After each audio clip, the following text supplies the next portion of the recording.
Bonjour à tous et bienvenue encore. Donc on va commencer cette deuxième journée portant sur commerce et croyances dans l'océan Indien avec la communication donc de notre collègue de Langzhou, de l'INALCO, Paul Wemser. J'avais eu le plaisir d'ailleurs de siéger dans son jury de thèse il y a quelques années maintenant, et il a entre-temps publié cette thèse sous forme d'un livre qui a pour titre Le Bustan al-Salatin de Nuruddin Raniri, qui était le texte sur lequel il avait fait ses études à l'époque. Il continue à travailler sur le monde malais, entre autres sur le roman d'Alexandre, je crois. Ouais. Et aujourd'hui, donc, il a changé légèrement son titre par rapport à ce que vous trouvez sur l'affiche, mais néanmoins, c'est dans les mêmes zones. C'est donc le commerce est-il à l'origine de l'islam malais? Donc, vous avez la parole pour 40 minutes à peu près. Voilà, donc effectivement, j'ai légèrement modifié mon titre, puisque vous avez peut-être vu que mon titre parlait des rois, et j'avais pas forcément envie de parler uniquement des rois, donc je me suis permis d'élargir un petit peu le sujet. Alors en fait, le problème que je voudrais aborder aujourd'hui, donc dans cette conférence Commerce et croyances dans l'océan Indien, c'est de savoir exactement quelle a été la part donc des influences commerciales, des influences qui sont arrivées par le commerce sur le développement de l'islam malais. Donc je vais procéder en deux temps. En fait, dans un premier temps, je vais présenter un petit peu les réseaux de commerce qui ont pu participer à la diffusion de l'islam jusqu'au monde malais. Et ensuite, dans une deuxième partie, je vais aborder ce que j'ai appelé la malaïsation de l'islam. Et là, on va surtout parler de la diffusion de l'islam à l'intérieur du monde malais et des formes assez particulières qu'il a pu prendre. Et on va se demander justement si ces formes particulières de l'islam malais ont ou non un rapport avec ces influences commerciales. Alors, pour commencer, donc on va regarder cette carte des routes de commerce dans l'océan Indien. Alors là, vous voyez que les dates qui sont indiquées en dessous parlent donc de la fin du premier millénaire, mais les routes sont restées assez stables par la suite. Donc il ne faut pas faire très attention à ces dates. En fait, qu'est-ce qui est important pour nous, donc pour comprendre cette diffusion de l'islam jusqu'au monde malais? C'est que donc l'islam a commencé à devenir une religion d'État dans un nombre croissant d'États de la région à partir de la fin du XIIIe siècle. C'est un mouvement donc, qui a commencé ici par la pointe nord de Sumatra et qui a ensuite, à l'intérieur de la zone, donc, suivi les principales routes du commerce, en particulier donc, une route qui part de Sumatra pour aller ici jusqu'à l'est de l'archipel, jusqu'aux îles Moluques, qui sont donc les îles aux épices, ces îles d'où viennent le clou de girofle et la noix de muscade, donc des marchandises qui valaient extrêmement cher et qui étaient un des moteurs principaux du commerce dans la région. Alors, justement, qui venait chercher ces épices? Alors, il y avait donc le clou de girofle, la noix de muscade, mais aussi le poivre, dont on a un petit peu parlé hier. Sachant que le poivre est plutôt un produit qui poussait ici dans l'ouest de l'archipel.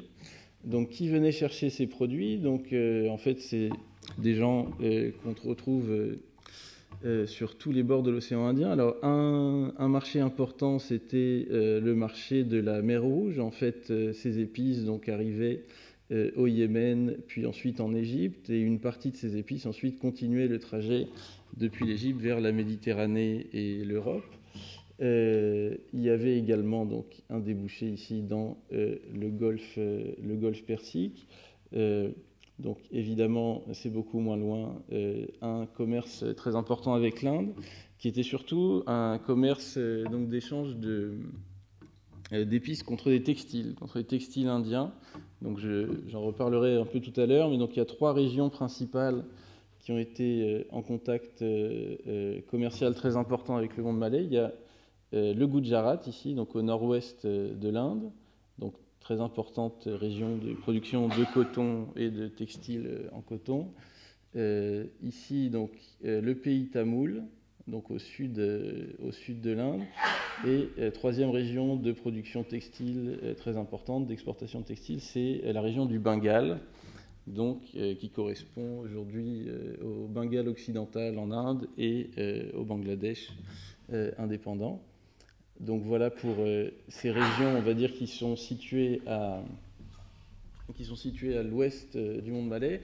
Alors à l'est, on a aussi bizarre que ça puisse paraître, quelques traces donc d'influence islamique venue de Chine, en particulier du port que vous voyez ici, donc qui s'appelle Quanzhou, qui était un port très important, la période qui correspond au Moyen-Âge européen, c'est-à-dire à la dynastie Song, puis pendant la période mongole. Et donc il y a eu des fortunes diverses par la suite, mais donc on reviendra un petit peu plus sur cette question donc des musulmans chinois dans l'archipel. En tout cas, pour résumer un peu ce tableau rapide, il faut savoir qu'on a effectivement eu des marchands musulmans qui sont venus de chacune des régions que je vous ai présentées. Et donc on a divers courants d'influence islamique qui viennent en fait de tous les bords de l'océan Indien et de la mer de Chine. Et donc je vais les examiner un par un maintenant. Oui, peut-être une dernière chose avant de passer à ces influences. Je dirais que comme on est dans un archipel, il faut aussi se souvenir que donc, les influences culturelles de l'étranger ne pouvaient arriver que par bateau. Et en fait, les seuls bateaux qui circulaient, c'était des bateaux de commerce. Donc, que ce soit des religieux, que ce soit des artisans ou des hommes de lettres, tous ceux qui ont pu amener des influences islamiques n'ont pu monter que sur des bateaux de marchands. Donc ça, c'est quelque chose d'assez important. Donc si je reviens un peu à ce qui a été dit hier, Niall Green nous avait parlé donc, de la diffusion de ces influences d'Asie centrale vers l'Inde en particulier, de manière terrestre. Éric Vallet nous avait parlé plutôt de réseaux maritimes. Et c'est vrai que là, on est plutôt dans un cas qui ressemble au cas du Yémen, c'est-à-dire qu'on n'a pas du tout de traces, par exemple, de mouvement de l'islam par la conquête, comme on a pu avoir donc, en Inde du Nord. Les routes qui sont suivies par l'islam, ce sont forcément des routes de commerce, puisque de toute façon, il n'y aurait pas de bateau pour amener ces gens. Alors, je vais aborder rapidement donc, la question de la langue, parce que ce qui est assez intéressant dans le monde malais, c'est qu'on a la combinaison aux mêmes endroits, dans les mêmes ports, à la même période, de textes musulmans qui sont à la fois rédigés en arabe et rédigés en persan. Donc là, je vous montre rapidement juste deux cartes. Une carte du monde arabophone, donc ici en vert, et ici en bleu le monde persanophone. Vous voyez que ça se recoupe un petit peu donc, dans les régions autour de la frontière Iran-Irak. Ces deux cartes montrent les régions où on trouve des populations importantes arabophones ou persanophones. Évidemment, parfois, il y a les deux. Donc, ce qui est important pour notre période, pour comprendre pourquoi on a justement un mélange entre ces influences de textes arabes et de textes persans, c'est que les frontières sont un peu plus floues que ce que je vous avais montré sur ces cartes, disons, ces cartes qui montrent les langues maternelles, puisque la culture persane a débordé très très largement donc, au-delà de ces frontières à cette époque. Donc c'est juste un petit rappel. Alors là, sur cette carte, on voit donc les grands empires islamiques de l'époque, surtout entre le XVIe et le XVIIIe siècle. Alors là, ce qui est important, c'est que donc on a l'empire safavide en Iran, ici en violet, mais du point de vue du monde malais, on a relativement peu de traces de contact direct avec l'empire safavide. Quand on a des influences persanes, elles vont plutôt venir d'émigrés iranophones qui viennent des autres empires de culture persane voisins, donc qui sont tous des empires avec des souverains d'origine turque, mais le persan comme langue de culture. Donc on a un petit peu ici des gens d'Asie centrale, donc qui viennent du domaine des Shaybanides, ici en jaune. Mais on a aussi beaucoup plus d'influences qui nous viennent ici de l'Empire ottoman. Alors il est en plusieurs couleurs pour montrer son extension. Enfin, vous voyez là, il est en rose et saumon. Et de l'autre côté, donc on a évidemment des influences qui viennent également de l'Empire moghol en vert. Donc ce qui est important, c'est que on peut avoir justement des influences arabes et persanes qui viennent des mêmes endroits, puisque comme vous voyez, donc il y a des zones ici à la frontière Iran-Irak où tout ça se recoupe allègrement. Et ce qui est important aussi, c'est que ces régions des bords de la mer Rouge, surtout donc la région donc du Hijaz, ici la région de la Mecque ou l'Égypte, étaient pour la fin de la période dont je vais parler intégrées à l'Empire ottoman. Donc on peut aussi avoir des influences des textes en langue persane qui arrivent de l'Empire ottoman par cette voie. Donc, pour faire un peu la distinction entre ces deux types d'influences, je vais vous dire en gros qu'est-ce que les textes arabes nous apportent. Alors, de manière générale, la plupart des textes en arabe qu'on retrouve dans le monde malais, donc entre le XIVe et le XVIIe siècle, ça va plutôt être des textes qui vont être liés au droit musulman. Donc en particulier le droit chafiïte, puisque là vous avez sur cette carte les 4 grandes écoles de droit de l'islam sunnite. Et donc l'école qu'on trouve en Indonésie, cette école chafiïte ici en bleu clair, qui est en fait donc une école qui est importante sur les bords de la mer Rouge, en Égypte et au Yémen. Mais justement les réseaux marchands qui ont quitté le Yémen et la mer Rouge pour l'océan Indien, ont fait de l'école chafiïte l'école de droit des musulmans de l'océan Indien. Donc là, ce qu'on devine sur cette carte, c'est qu'alors qu'en Inde, on a plutôt des musulmans qui suivent l'école de droit hanafite, ici en violet, sur les côtes, c'est là qu'on va trouver une majorité donc, de gens qui suivent l'école chafiïte. Et donc c'est le cas jusqu'à aujourd'hui en Indonésie. On a, en fait, avec cette école de droit, on a une trace très très claire, disons, de la diffusion d'une partie de ces influences islamiques directement depuis le Yémen et la mer Rouge, et apparemment donc depuis une période assez ancienne. Alors, on a évidemment d'autres textes, mais on a surtout donc des textes qui vont être des textes de droit. Alors inversement, en persan, on va avoir plutôt des influences islamiques qui vont être des influences que j'appellerais littéraires et artistiques. Donc que je vous ai illustré ici par un manuscrit enluminé. Alors, pour ceux qui lisent le persan ou l'arabe, ici, vous aurez reconnu donc, le nom du roi Anushirvan, donc un roi persan de l'époque, un roi persan de l'époque préislamique, qui est très très présent donc, dans la tradition des miroirs des princes, donc un genre en persan qui est destiné donc, à l'éducation des princes pour leur apprendre à être plus tard de bons rois. Donc un genre qui était extrêmement populaire à l'époque, à la fois dans l'Empire ottoman et dans l'Empire moghol. Et donc on retrouve toute une série de miroirs des princes d'inspiration persane dans le monde malais. Donc de ce point de vue-là, le persan va être plutôt lié à ces influences littéraires et artistiques. Alors quelques autres petits exemples des arts qui peuvent être concernés. Alors, à gauche, vous avez le sceau des sultans d'Aceh. Alors, Aceh, c'est le sultanat qui se trouve à l'extrême nord-ouest de Sumatra. Donc, c'est la région où l'islam est arrivé en premier à la fin du XIIIe siècle. Et donc, ce sceau, en 9 parties, est directement inspiré des sceaux des empereurs moghols. Sauf que dans l'Empire moghol, on a rajouté progressivement... Au départ, on avait... donc une partie centrale pour le roi actuel, et au départ il n'y avait que quatre bulles sur les côtés donc pour désigner les grands ancêtres, Et au fur et à mesure qu'on rajoutait un souverain, on rajoutait un sceau. Alors à Hatché, on en a toujours gardé 9, et donc on change les noms des souverains en fonction donc de ceux dont on a envie de se souvenir.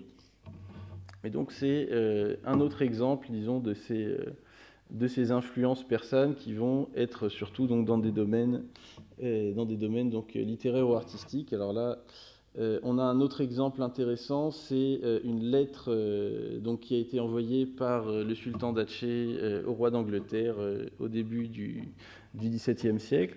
Et donc dans cette lettre, on voit à la fois donc, le reflet donc, de tradition, de décoration du papier qui pourrait en fait être aussi bien ottomane que moghole, c'est un peu difficile à déterminer.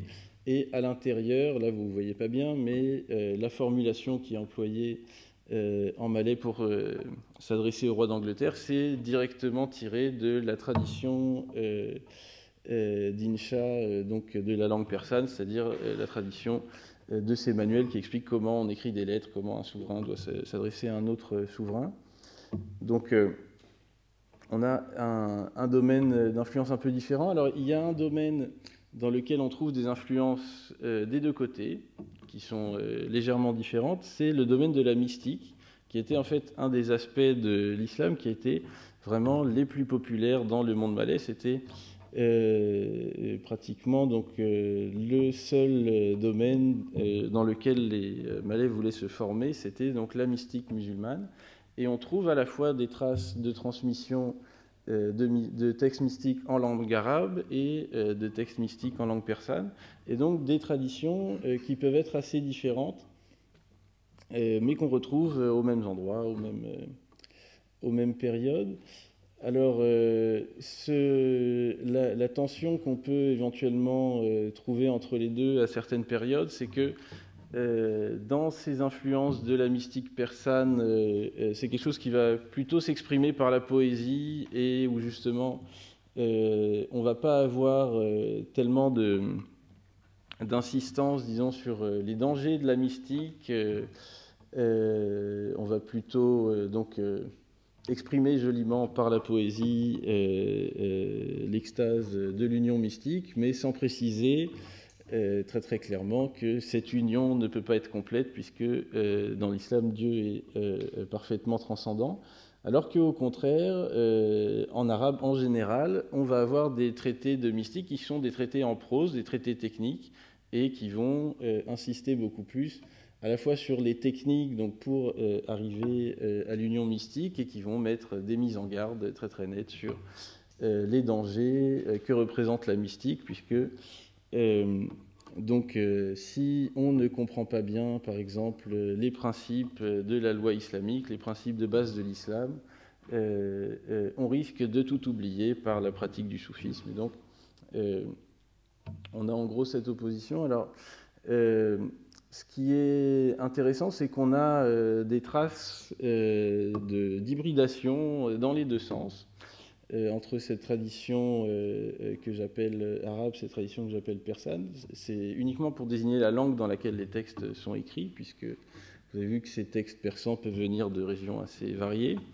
Alors, un exemple intéressant, c'est qu'on a retrouvé, par exemple, à Hatché au XVIe siècle, une grammaire de la langue arabe qui était rédigée en langue persane. Donc c'est pour un texte qui, au départ, est destiné à enseigner l'arabe à des persanophones, et ce texte est annoté donc en malais de façon interlinéaire, c'est-à-dire qu'à chaque ligne donc du texte persan, on va avoir en dessous une ligne en malais qui explique le sens du texte. Donc ça vous montre que il y avait des gens qui en fait, apprenaient d'abord la langue persane pour accéder à la langue arabe. Et on a aussi des exemples dans l'autre sens qui sont assez intéressants. Donc, en particulier le livre sur lequel j'ai fait ma thèse, donc, qui s'appelle le Bustan Salatin, donc le jardin des sultans. En fait, c'est un texte qui est rédigé en arabe, qui est rédigé en malais, mais qui est entièrement constitué de traductions de textes arabes, Parfois, justement, on va avoir d'abord le texte en arabe, ensuite la traduction en malais. Mais ce qui est particulier avec ce texte, c'est que c'est pour partie un miroir des princes, donc un texte qui est plutôt dans la tradition persane. Et en fait, ce qu'on voit dans ce texte, c'est donc un monsieur d'origine arabe qui était chargé de traduire un texte de la tradition persane parce que le roi voulait accéder à cette tradition persane, mais lui-même venait d'horizons différents. Et il montre dans son texte qu'il n'est pas forcément extrêmement favorable à la tradition persane, ça ne lui plaît pas beaucoup, mais c'est une commande, donc il s'exécute. Donc je vous montrais ces deux exemples simplement pour vous dire qu'on a en fait sur place à la fois des traces de gens qui apprennent le persan pour accéder à l'arabe et de gens qui passent par l'arabe pour accéder à la culture persane. En fait, dans la mesure où on est dans un carrefour commercial, on a des influences donc très très variées qui arrivent au même moment dans cette région. Et donc c'est extrêmement difficile de dire est-ce que ces influences arabes sont arrivées en premier ou ces influences persanes. L'impression qu'on a, c'est que c'est quelque chose de complètement simultané. Alors maintenant, je vais passer à une autre question. C'est une influence qui a duré un peu moins longtemps. C'est l'influence des musulmans chinois. Alors, je vais revenir rapidement sur cette question. En fait, donc pour comprendre la conversion d'une partie des marchands chinois du Sud à l'islam, il faut remonter à la période mongole, donc la période pendant laquelle les Mongols ont gouverné la Chine. En fait, pendant cette période, les Mongols ont mis en place dans leur empire une hiérarchie raciale avec 4 niveaux. Pour résumer, donc on avait les Mongols tout en haut. En dessous, on avait 3 catégories qui donnaient droit donc, en particulier à des conditions de taxation différentes, des possibilités d'emploi différentes. Et donc la catégorie d'en dessous, c'était la catégorie des musulmans d'Asie centrale, qui avaient été conquis en premier par les Mongols et qui étaient très très nombreux dans l'administration de l'Empire mongol, qui sont devenus tellement importants que d'une certaine façon, quand l'Empire mongol a disparu, les administrateurs d'Asie centrale sont restés. Donc c'était une catégorie relativement favorisée. Et en dessous, donc, on avait 2 catégories. On avait les Chinois du Nord, qui avaient été conquis avant, et tout en bas, les Chinois du Sud, qui venaient d'être conquis donc, à la fin du XIIIe siècle et qui étaient très, très suspectés donc, de trahison ou de loyauté vacillante à l'égard des Mongols. Et donc, qu'est-ce qu'ont fait une partie des marchands chinois du Sud à cette époque? C'est que pour changer de catégorie, pour pouvoir passer dans la catégorie des musulmans, donc dans cette deuxième catégorie, eh bien, ils se sont convertis à l'islam. Donc pas tous, seulement une partie, mais donc on a des exemples célèbres, par exemple, de ces marchands chinois qui ont pu, par exemple, administrer une partie de la fortune de la famille impériale mongole après leur conversion. Donc, ce qui est important, c'est que donc, cette région de Chine du Sud, c'est la région qui commerce le plus avec le monde malais. Et donc, il y a 2 épisodes que je vais évoquer rapidement, donc de migration assez importante de ces Chinois musulmans vers l'Asie du Sud. Alors, il y a un premier épisode qui est à la toute fin du règne des Mongols en Chine. En fait, la fin officielle du règne des Mongols en Chine, c'est 1368. Et vous voyez que donc dans la dizaine d'années avant, il y a eu une révolte en fait de la communauté musulmane de cette ville de Quanzhou ici, dont je vous avais parlé tout à l'heure. Donc le port principal qui commerçait avec l'Asie du Sud-Est. Et donc comme le pouvoir mongol était en complète déliquescence, on a en fait un groupe de marchands musulmans dirigés par 2 généraux persans. On a leur nom en dessous. Vous avez Amiruddin et Saifuddin, pour ceux qui lisent le chinois. Ces deux généraux ont mené une rébellion ratée contre les Mongols. Et à la suite de l'écrasement de cette rébellion, on a un nombre assez important de musulmans chinois qui se sont dirigés vers l'Asie du Sud-Est. Alors quand je dis musulmans chinois, il faudrait préciser que c'était une communauté très très mélangée. En fait, on avait des gens d'origine persane et arabe, des gens d'origine chinoise, qui ont formé une nouvelle communauté sur la base de l'islam, mais finalement leur identité ethnique n'était pas forcément quelque chose de déterminant.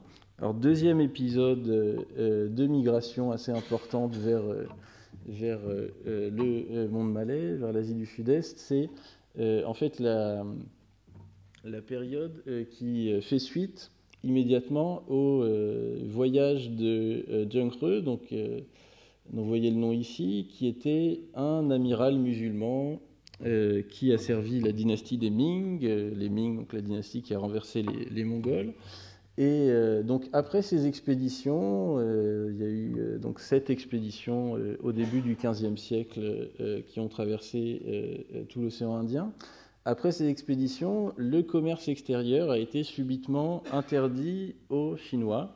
Et les Ming ont voulu remettre en place le système, l'ancien système qui était le système du tribut, qui existait avant les Mongols, qui est un système où seuls les étrangers ont le droit de commercer avec la Chine, à condition de venir faire des cadeaux à l'empereur, de reconnaître qu'il est donc le souverain universel. Et donc, une grande partie donc, de ces musulmans chinois qui n'étaient pas partis pendant la révolte d'Ispa dont j'ai parlé tout à l'heure, sont partis donc, au milieu du XVe siècle vers l'Asie du Sud-Est. Donc, quelles traces ils ont laissées? Ils ont laissé surtout des traces en fait, dans l'est de l'archipel, c'est-à-dire on les trouve surtout dans les débuts de l'islam à Brunei, au sud des Philippines, et on les voit beaucoup aussi sur la côte nord de Java. Donc ils ont suivi en fait un itinéraire nord-sud, un itinéraire de commerce nord-sud directement depuis les côtes de Chine. Alors on en a des témoignages intéressants, par exemple les premières pièces musulmanes de Brunei sont décorées avec un chameau qui est en fait le sceau que l'empereur de Chine donnait aux royaumes vassaux. Donc ceux qui étaient venus faire des cadeaux pour avoir le droit de faire du commerce avaient le droit de recevoir ce sceau en forme de chameau, et donc il est reproduit sur les pièces de Brunei. Alors je crois que je ne vous ai pas mis d'image, mais on voit aussi une trace de ces réseaux chinois dans les tombes, dans les pierres tombales, les premières pierres tombales musulmanes de Brunei. On voit assez clairement donc, des modèles qui viennent directement de la communauté musulmane de Quanzhou. Alors maintenant, oui, alors quelques mots sur ces personnages qui sont assez importants à Java, en particulier sur la côte nord. Alors ces personnages, ce sont 9 saints soufis, donc 9 saints mystiques qu'on appelle en javanais Wali Songo, bon, ça veut dire les 9 saints, c'est pas très original. Ce qui est particulier, c'est que dans les biographies semi-légendaires de ces personnages qui ont vraiment existé, il y a des Chinois musulmans absolument partout. Alors certains d'entre eux sont adoptés par des Chinois musulmans, ils ont affaire à des Chinois musulmans en permanence. Alors c'est quelque chose de plus controversé, mais certains disent que parmi ces 9 saints, il y en a également qui sont eux-mêmes des Chinois musulmans. En tout cas, ce qui est très particulier, c'est que donc c'est des personnages qui, pour l'essentiel, ont vécu au 15e, 16e siècle. Donc, à cette période, on entend énormément parler de ces musulmans chinois, et après, ils disparaissent.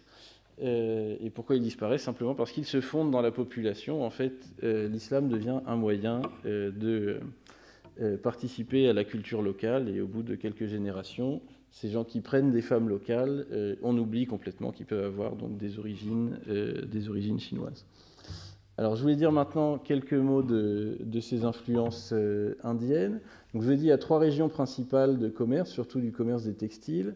Donc, il y a le Gujarat ici, le pays tamoul, donc le Tamil Nadu au sud, et alors là, la carte est un peu bizarre, mais donc c'est l'ensemble du Bangladesh ici en bleu et du Bengale occidental. Donc, cette région du Bengale, qui est aussi donc, une région d'exportation textile importante.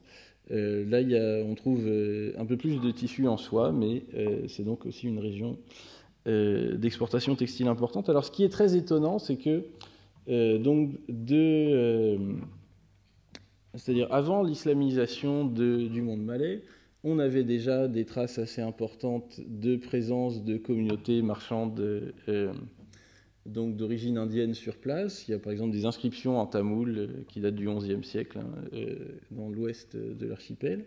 Par contre, on trouve relativement peu de points communs entre l'islam de ces communautés côtières de l'Inde et l'islam tel qu'il se développe dans le monde malais.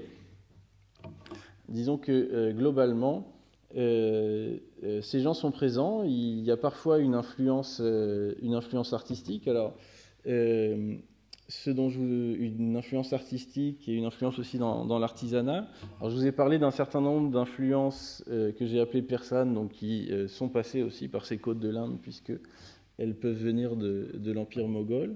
Mais dans l'ensemble, à part le partage de cette école de droit chafiite, il y a finalement assez peu de points communs entre ces communautés côtières de l'Inde et le monde malais. Alors, une des influences, disons, les plus visibles, c'est l'importation donc, de ces pierres tombales en marbre du Gujarat, donc, qui sont en fait parmi les plus anciennes, enfin c'est les plus anciennes tombes musulmanes, tombes royales musulmanes qu'on a trouvées dans le monde malais. Et donc, c'était des pierres tombales qui étaient entièrement sculptées et presque entièrement gravées au Gujarat. Elles étaient importées avant la mort des souverains. On laissait juste une place vide pour pouvoir graver donc la date de décès du souverain, son nom posthume.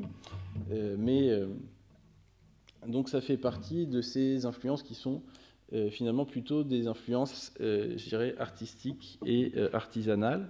Et donc ce dont je me suis rendu compte au fur et à mesure de mes travaux sur ces textes musulmans, c'est qu'il y avait beaucoup d'exemples de textes ou de personnages qu'on voyait comme des porteurs de la tradition indo-persane dans le monde malais, qui sont en fait des étrangers qui passent par l'Inde. L'Inde est une escale, c'est une étape, mais l'islam qu'ils amènent sur place n'est pas spécialement un islam indien.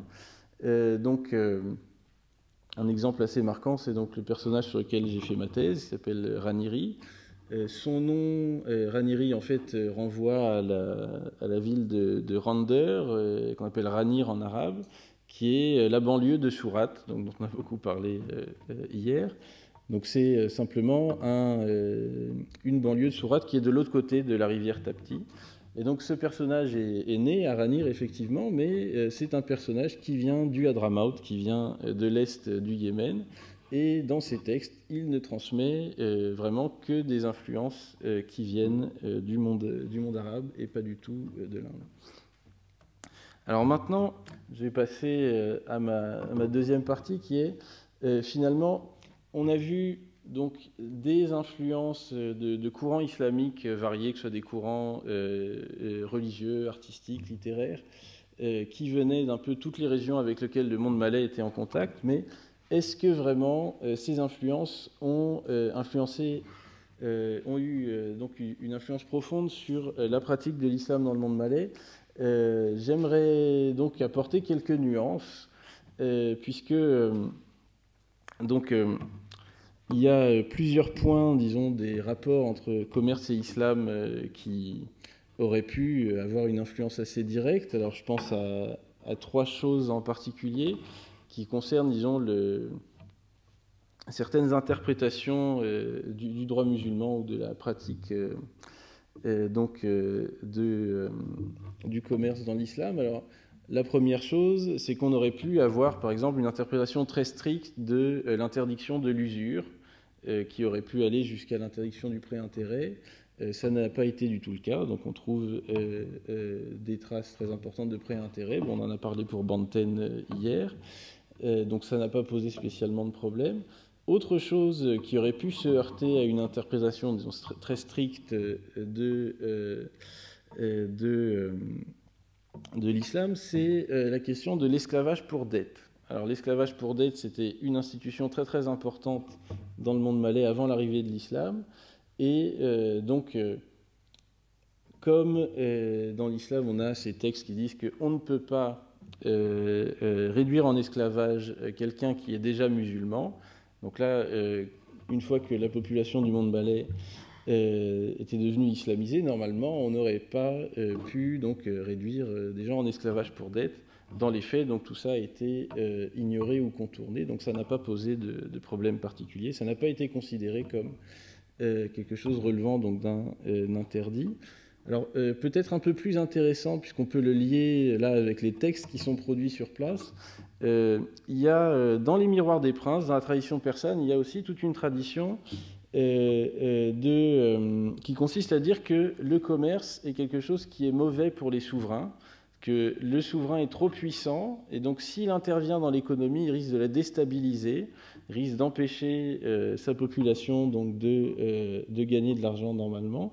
Et donc on a toute une série de textes, toute une série d'histoires qui concernent plutôt les rois de l'Iran pré-islamique, qui sont des exemples donc, de rois justes et sages qui n'ont pas fait de commerce, puisque le commerce n'est pas bon pour les rois. Alors, ces textes, ces histoires ont circulé dans le monde malais, c'était traduit abondamment, et les rois qui ont payé pour ces textes étaient des gens qui pratiquaient le monopole du poivre, qui avaient une place démesurée dans l'économie locale, donc ça n'a pas l'air de les avoir gênés beaucoup. Donc, je prends cet exemple pour vous dire que, finalement, on peut essayer d'utiliser les sources textuelles pour comprendre cette transmission de l'islam dans le monde malais, mais ça a quand même ses limites, puisque souvent, les livres sont là un petit peu pour la décoration. Alors j'ai parlé des livres de droit chafiite, on en a quelques-uns, mais quand on a des codes de loi vraiment rédigés en malais, la plupart du temps, ce droit musulman est seulement une partie très très réduite du droit. L'essentiel, c'est du droit coutumier. Et même les parties du droit chafiite qui sont incluses dans ces codes n'ont pas l'air d'être vraiment appliquées à la lettre. Donc finalement, ces textes, ils nous montrent un peu les vagues du commerce, mais ils ne nous montrent pas forcément donc, le cœur de l'islam local. Donc c'est ça dont je voudrais parler assez rapidement maintenant. Donc là, je vais vous montrer un peu des traits de l'islam local qui se sont très probablement formés au tout début de l'appropriation de l'islam sur place ici, donc dans la région d'Aceh, et qui se sont transmis en fait à l'ensemble de la région, alors que c'est pour l'essentiel inconnu dans le reste du monde musulman. Alors, oui, ça je vais passer rapidement, je crois que je n'aurai pas le temps d'en parler, mais je parlerai peut-être pendant les questions. Donc c'est des traits qui sont en fait liés à la tradition austronésienne. Là, vous voyez en fait la famille linguistique austronésienne dont fait partie le malais. Et en fait, dans ce monde austronésien, donc qui va de Madagascar jusqu'à l'essentiel des îles du Pacifique, on a en fait des pratiques religieuses anciennes qui sont étonnamment proches et qui ont très très bien survécu en fait à l'adoption de toutes sortes de traditions religieuses postérieures. Dans le monde austronésien, on a aujourd'hui donc beaucoup de musulmans en Indonésie, mais on a des chrétiens, donc des catholiques, des protestants dans diverses régions. On a aussi des gens qui ont encore gardé donc des traditions religieuses originelles qui sont transformées au fil du temps. Et chez tous ces gens, on a jusqu'à maintenant des points communs assez forts. Alors, un point qui m'intéresse, c'est que dans cette tradition austronésienne ancienne, on n'a pas d'architecture en pierre. Les seules choses qui vont être en pierre et un peu maçonnées, c'est l'architecture religieuse, donc qui sont des endroits qui sont dédiés au culte des ancêtres, en particulier le culte des ancêtres fondateurs. Et ces endroits de pierre donc, sont en général formés de plusieurs plateformes de pierre superposées les unes sur les autres. Et c'est ça donc l'expression du sacré dans un nombre important de sociétés austronésiennes. Alors quel rapport avec l'islam? Nous allons voir ça. C'est que le modèle des mosquées anciennes en Asie du Sud-Est, c'est celui-là. C'est un modèle de bâtiment donc, en bois, en matière périssable, avec des toits superposés qui rappellent très clairement la structure de ces bâtiments austronésiens anciens. Et donc j'aurais peut-être dû montrer les images dans l'autre sens, mais là vous voyez qu'à Bali, les temples balinais, qui sont des temples hindous, reprennent exactement le même principe. Et donc quelle que soit la religion qui a été employée, en fait on voit que c'est des religions qui ont été lues à travers un filtre austronésien qui restait très très puissant.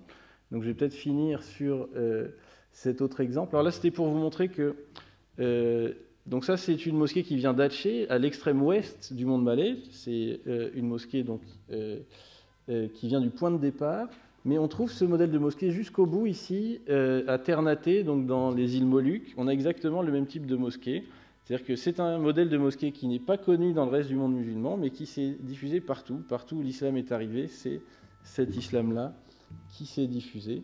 Alors, autre aspect extrêmement important, qui est en fait la base de la vie religieuse, qui est resté la base de la vie religieuse de l'essentiel des musulmans du monde malais, on va dire jusqu'à la fin du XIXe siècle. Aujourd'hui, c'est devenu plus compliqué. Ce sont des grands repas communautaires qu'on appelle d'un mot dont on a parlé hier. En malais, on appelle ça des kandouri. Donc, kandouri, vous vous souvenez, ce mot persan qui désigne la grande nappe sur laquelle on va faire des repas. En fait, ces kandouri, qu'est-ce que c'est ? Ce sont des grands repas communautaires qu'on va en particulier faire à l'occasion des funérailles. Et les plus grandes sont pour les funérailles des ancêtres ou des souverains. Encore mieux pour les ancêtres des souverains. D'ailleurs, dans les premiers textes qui nous parlent de la première dynastie musulmane de l'archipel, on nous décrit précisément donc, ces grands festins funéraires qui sont faits par les rois pour les fondateurs de leur dynastie. Et donc finalement, l'islam malais, et l'islam dans le monde insulindien en général, c'était un islam dans lequel tous les rites funéraires de l'islam et une très grande partie aussi de ce qui est lié au soufisme, au culte des saints, a été lu avec ce prisme austronésien qui est les grands repas funéraires pour les ancêtres. Et donc les mystiques, les saints mystiques dont j'ai parlé tout à l'heure, par exemple les 9 saints de Java, ce sont des gens qu'on vénère en faisant donc, ces grands festins pour leur tombe. Et ils ont été recyclés, si vous voulez, en ancêtres austronésiens. Ce sont devenus simplement les ancêtres de la nouvelle religion, les ancêtres fondateurs de la nouvelle religion. Et donc, pour continuer sur mon exemple balinais, ça me sert un peu de conclusion. À Bali, quand on fait des cérémonies funéraires, on ne pratique pas les enterrements, mais la crémation. Par contre, ces grands festins funéraires, on fait exactement les mêmes. Et j'aurais pu prendre aussi des exemples donc, de communautés chrétiennes dans le monde malais ou dans le reste du monde austronésien. On aurait trouvé la même chose.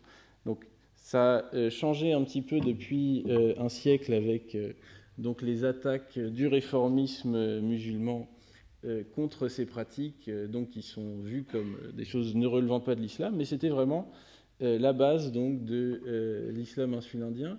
Et donc j'aimerais conclure un peu là-dessus, c'est que finalement, quand on observe ces influences du commerce, on a tendance à croire que finalement, ce sont les étrangers qui amènent leur forme d'islam, alors qu'il y a une résistance très très forte des traditions religieuses locales qui réinterprètent complètement cette tradition. Et donc on avait parlé au début de la conférence donc, de ce concept d'ethnogénèse, cette idée donc, de formation de nouveaux peuples. Alors l'islam est quelque chose qui a servi à intégrer ces communautés marchandes étrangères, qui pour beaucoup prenaient des femmes sur place, prenaient des enfants sur place, et donc leurs enfants, au bout de quelques générations, donc, se fondaient avec la population locale. Mais quand ils se fondaient dans l'islam avec la population locale, c'était avec ce type d'islam-là et pas avec l'islam qu'ils avaient apporté. Donc, sur ces réflexions, donc, je laisse la parole à la salle pour les questions.